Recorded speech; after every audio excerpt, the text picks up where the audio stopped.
আজকে আমি বানাবো পাবদা মাছ দিয়ে হালকা পাতলা ঝোল। এই যে পাবদা মাছগুলোকে ধুয়ে ভালো করে নুন হলুদ মেখে রেখেছি। তারপর কড়াইয়ে তেল দিলাম, তেলটা গরম হবে। এটা সর্ষের তেল দিয়ে বানাচ্ছি।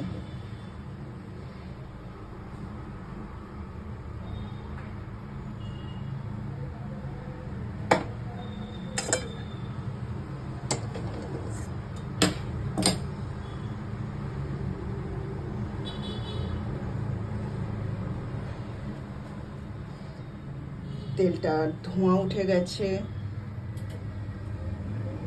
এই যে ধোঁয়া উঠে গেছে। এবার আমি একটা একটা করে পাবদা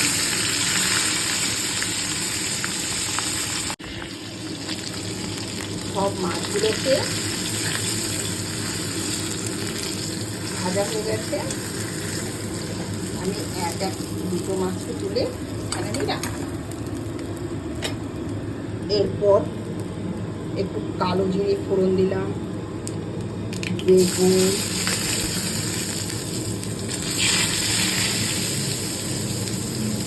আলু,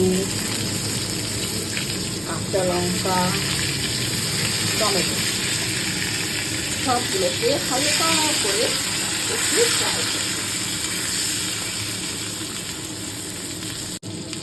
হালকা ফ্রাই হয়ে গেছে। তারপর এর মধ্যে আমি দেব লবণ, নুন দিলাম স্বাদ মতো, একটু জিরে গুঁড়ি, আগে লবণ লঙ্কা দিয়ে দিয়েছিলাম, আর একটু হলুদ দিয়ে এটাকে একটু ভালো করে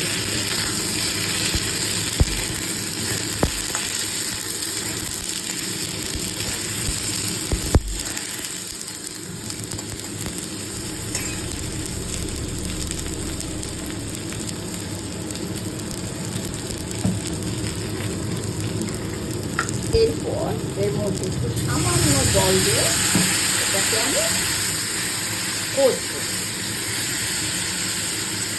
সামান্য জল দিলাম, জল দিয়ে এটাকে কষবো।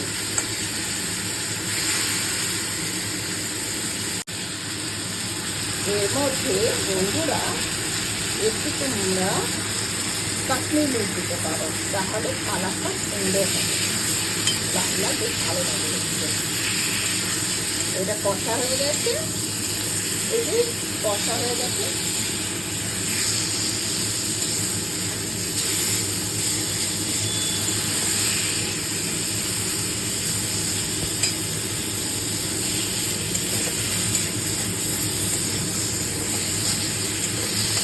তারপর আমি পরিমাণ মতো জল দিয়ে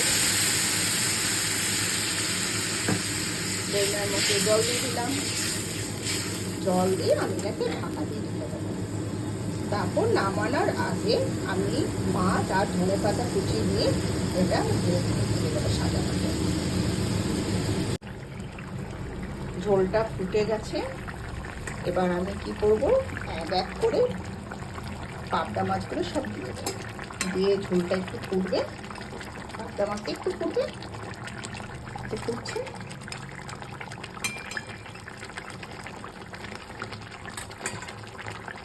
একটু ফুটে গেছে, মানে জাস্ট 1-2 মিনিট ফুটে যাবে। ফুটে যাওয়া হয়ে গেছে। ফুটে যাওয়ার পর এবার আমি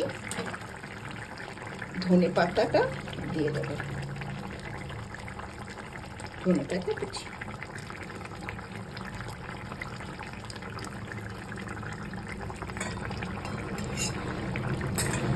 রেডি পাবদা মাছের পাতলা ঝোল।